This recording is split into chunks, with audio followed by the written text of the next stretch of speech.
rajim. Bismillahirrahmanirrahim. Alhamdulillahirabbil alamin. Alhamdulillahilladzi qad wafaqa ila ilmi khairu khalqihi wal ifqa atanaha qulubuhum li nahmihi wa min 'azimi sya'nihi lan tawihi. Wa usyriba ma'na dhamiri syani wa ribat ilhami al-hadi. Tsumma sholatu wassalamu alaiki ala nabiyyi afdhalil khalqi Muhammadin wal ali wal ashabi man aqamul qur'ana bil iradi. Amma ba'du. Hadratul mukarramin wa muhtaramin wabil khusus kepada Allah Kiai Abah Ma'ruf selaku pengasuh pondok pesantren Darun Najah yang saya hormati dan saya harapkan barokah ilmunya, kepada Gus Anam Wahid dan segenap keluarga besar pondok pesantren Darun Najah yang saya hormati dan saya harapkan barokah ilmunya, kepada Bapak Chandra Dwi Putra selaku kepala sekolah SMK Darun Najah yang saya hormati dan insya Allah saya tadhimi,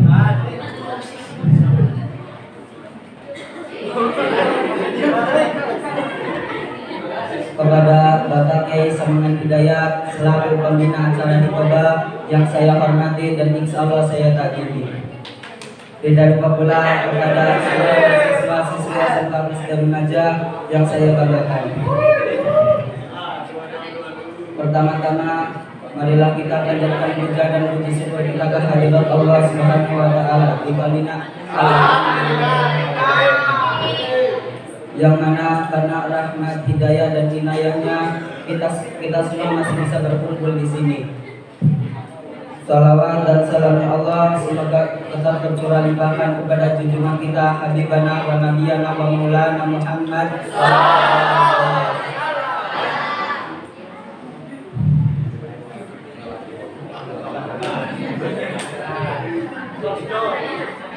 Sebelum saya bicara panjang lebar, saya tegaskan bahwasanya isi Mau'izatul Hasanah ini saya tunjukkan khususnya untuk diri saya sendiri dan umumnya untuk kita semua. Tidak ada maksud untuk menggurui sama sekali. Hadirin wal hadirat rahimakumullah. Di sini saya akan membahas sekelumit tentang kitab Durrul Bahiyah karya Sayyid Abu Bakar Muhammad As-Sattaq. Namun sebelum itu, marilah kita meminta keberkahan dari beliau dengan cara mengirimkan Al-Fatihah.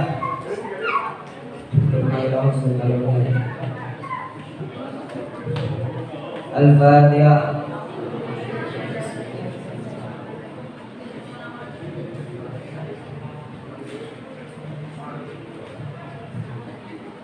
Semoga dengan kita mengirim Fatihah kita mendapat keberkahannya. Amin.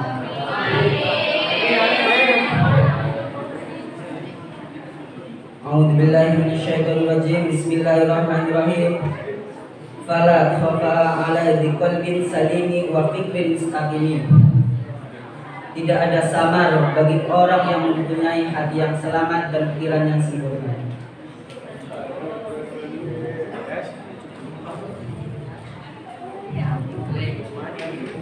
Contohnya, ada orang pacaran, pasti hatinya tidak akan tenang, karena hati yang tidak tenang akan menjadikan kita berpikir negatif dan tidak akan fokus untuk belajar.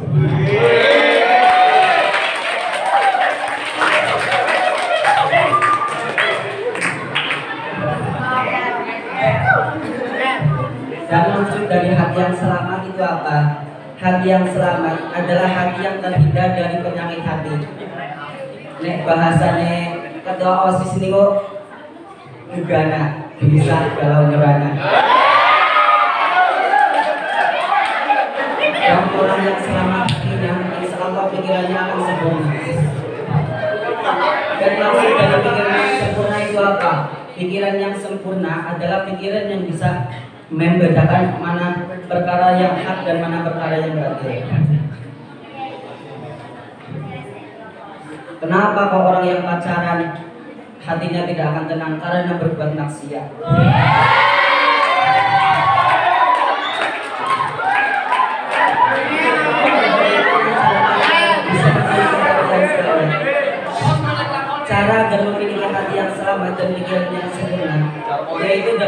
cara menghindari segala larangan-larangan Allah, seperti tidak memakan makanan yang haram dan menjauhi semua perbuatan maksiat.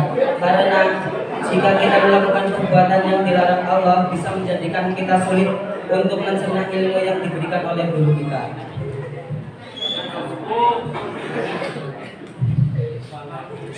Kemudian yang selanjutnya, hal yastawil ladzina ya'lamuna wal ladzina la ya'lamun. Apakah sama orang yang berilmu dengan orang yang tidak berilmu? Dan apakah sama orang yang sekolah dengan orang yang tidak sekolah? Dan apakah sama orang yang mondok dengan orang yang tidak mondok? Dan apakah sama orang yang belajar dengan orang yang tidak belajar?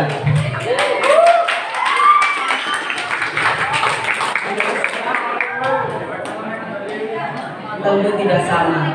Mungkin kalau sama, sama-sama dikit. Karena dengan kita bersekolah, kita menjadi tahu berbagai macam ilmu. Seperti pada bidang matematika, mungkin kita akan mengerti tentang rumus-rumus seperti rumus aljabar, rumus metrik, rumus vektor, dan lain sebagainya. Tapi bukan berarti orang yang tidak sekolah pasti tidak tahu, dan orang yang sekolah pasti tahu. Karena ilmu tidak hanya didapatkan di sekolah saja, namun ilmu bisa didapatkan di mana saja asalkan orang tersebut mau mempelajarinya. Seperti penggalan Adam kitab Al-Imriti, Idil Fatah Hasban Tiqati Hirufi Maqul Ma'lam Yantaqid Lam Yantaqid, yang artinya seorang anak muda yang memiliki keinginan yang kuat maka akan mendapatkan hasil yang diinginkan. Ketika kalian semua sekolah, mondok, atau bekerja dengan sungguh-sungguh, maka kalian semua akan mendapatkan hasil yang diinginkan. Dan segala sesuatu yang tidak dilakukan dengan sungguh-sungguh, maka hasilnya kurang memuaskan. Karena segala sesuatu tergantung dengan niatnya. Jika kita niat belajar dengan sungguh-sungguh, insya Allah kita akan mendapatkan hasil yang diinginkan. Dan jika kita sekolah cuma mengambil berangkat sekolah cuma ingin minta absen di sekolah, kerjaan cuma tidur dan lain sebagainya, mungkin ilmunya tidak akan berkah. Dan contoh lain, seorang santri ketika ingin cepat paham maka harus belajar. Ketika ingin cepat hafal maka harus giat menghafalkan. Dan tidak cukup hanya sekolah wajib atau dunia saja, tetapi harus belajar dengan giat. Walaupun banyak membaca bisa berpotensi banyak lupa. Walaupun susah harus tetap berusaha, karena orang yang ingin mulia itu harus bersusah-susah dahulu. Seperti pepatah mengatakan, berakit-rakit ke hulu, berenang-renang ke tepian, bersusah-susah dahulu, bersenang-senang kemudian.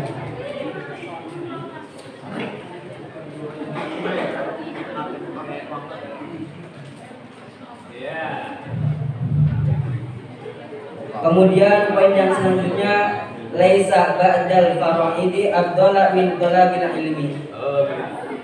Tidak ada yang lebih utama sesudah perkara yang fardu daripada menuntut ilmu. Maka dari itu menuntut ilmu hukumnya wajib atau fardu ain bagi setiap orang, dan dari masih dalam kandungan sampai ke liang lahat. Jadi ketika tidak menuntut ilmu kita akan mendapat dosa. Dan orang yang sudah tidak mau menuntut ilmu, orang itu menjadi sombong, apa-apa disepelekan. Karena itu Rasulullah sangat menekankan kepada umatnya untuk bertolakul ilmi. Karena dengan ilmulah kita bisa mendapatkan keselamatan dunia dan akhirat dan mendapat kemuliaan, karena ilmu adalah tempatnya kemuliaan tanpa adanya kehinaan. Ilmu itu bagaikan obor dan dunia ini bagaikan gua yang gelap gulita. Maksudnya diibaratkan orang yang menusuri gua yang gelap gulita. Maksudnya orang yang menusuri gua yang gelap gulita, jika dia memiliki obor, maka orang tersebut bisa mengetahui adanya bahaya di sekitarnya. Seperti ketika ada ular, maka dia bisa menghindar, dan ketika ada batu, maka batu itu tidak akan ditabrak karena orang itu melihat. Karena ilmu itu seperti cahaya. Dan orang yang tidak berilmu sama saja seperti orang yang menelusuri gua tanpa adanya obor. Dan orang tersebut tidak akan mengetahui adanya bahaya di sekitarnya ketika ada batu yang mungkin ditabrak. Dan orang yang tidak berilmu tidak akan selamat, dan sebaliknya orang yang berilmu akan selamat dunia dan akhirat.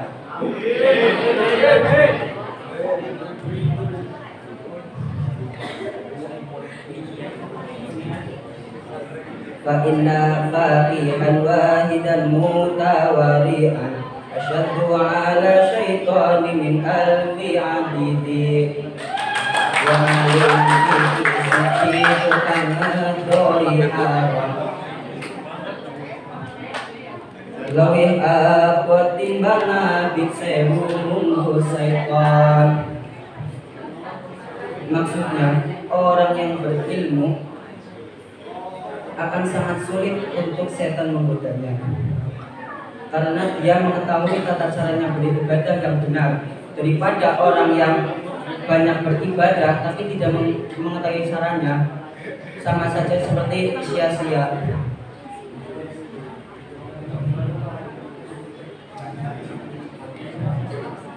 Dan ilmu adalah salah satu harta yang tidak bisa dicuri, karena ilmu tidak terlihat namun bisa dirasakan. Dengan kita mengamalkan ilmu yang sudah dimiliki, ilmu kita tidak akan berkurang, sebaliknya ilmu kita akan bertambah asal kita mengamalkannya dengan ikhlas. Namun itu semua harus dibarengi dengan adab. Orang yang berilmu tanpa beradab bagaikan setan. Setan itu lebih berilmu daripada kita, dia itu lebih pintar, lebih cerdas, namun dia tidak beradab. Bahkan Syekh Abdul Qadir Jailani pun lebih menghormati orang yang beradab daripada orang yang berilmu.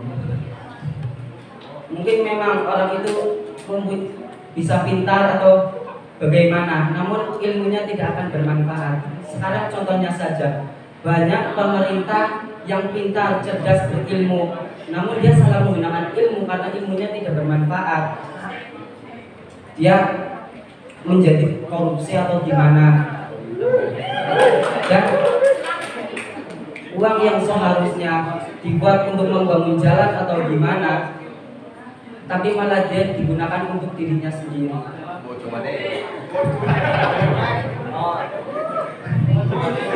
Dan ketika orang ingin ilmunya bermanfaat, maka muliakanlah ilmu dan muliakanlah gurunya.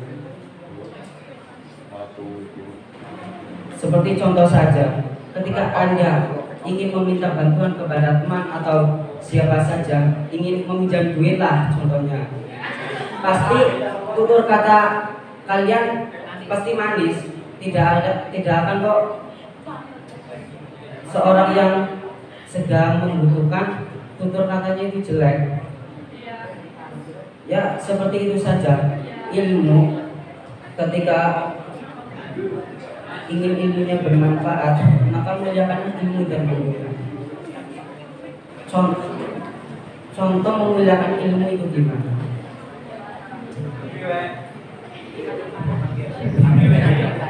Yang pertama, ketika hendak memulai belajar, maka siapkanlah tempat untuk belajar. Minim-minimnya dibersihkan terlebih dahulu atau bagaimana? Jika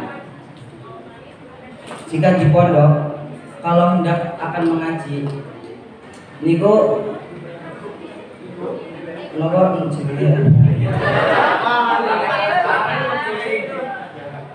yang akan kaya niriyin kangge gurune. Ya senajan buatan diminum.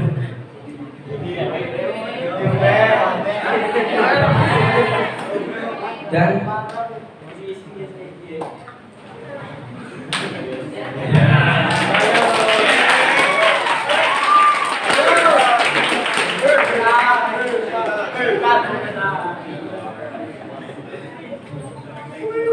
Dan ketika sesudah belajar maka bersihkanlah kembali tempat yang tadi bersihkanlah kembali tempat belajar itu. Dan cara memuliakan guru itu gimana? Yang menghormati. Masa guru kok seperti teman kalian sendiri? Tutur katanya tidak ada sopan santunnya sama sekali.